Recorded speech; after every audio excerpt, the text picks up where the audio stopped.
मिल सकता है उनको। एक अंग्रेज फिलोसोफर थे, उन्होंने एक बार बोला कि the difference between a millionaire and a billionaire is astrology. Million a millionaire and a billionaire, हाँ मतलब 100 करोड़ और 1000 करोड़ की जो हाँ असामी का फर्क है वो सिर्फ एस्ट्रोलॉजी है। हाँ हाँ। तो आपके पास बहुत सारे बिजनेसमैन ये सुनने के बाद आते हैं और कहते हैं कि पंडित जी मुझे 100 करोड़ से 1000 करोड़ जाना है, वो मेरी जर्नी कैसे होने वाली है? बात सही है। देखो उसमें जन्म कुंडली, उसका कॉम्बिनेशन जो ग्रहों के रहते हैं, वो दशा, आने वाली दशा वगैरह, वो सब देखकर फिर धीरे से उसको बोलना पड़ता है कि भाई विज़न जरूर रखो, मेहनत इतना ही करना आवश्यक, ओवरनाइट आप स्पेकुलेटिव माइंड से नहीं हो सकते हैं।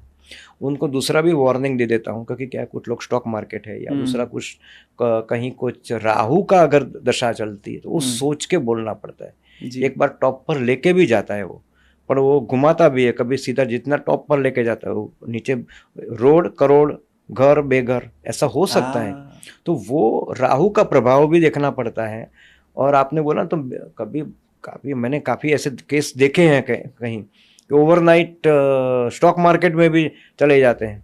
तो जहाँ जहाँ राहु का प्रभाव है तो वहाँ थोड़ा वार्निंग भी मैं साथ में मैं दे के रखता हूँ कि उसमें आप, चलो स्टॉक मार्केट वाले आए तो मैं उनको अवश्य बोलता हूँ स्पेकुलेटिव रिलेशन के लिए मैं आपको एडवाइस नहीं करूँगा, आप इन्वेस्टमेंट के लिए बोलेंगे तो मैं एडवाइस करूँगा। तो उसका ऐसे इन्वेस्टमेंट भी करता हूँ और लोगों को फ़ायदा भी होता है।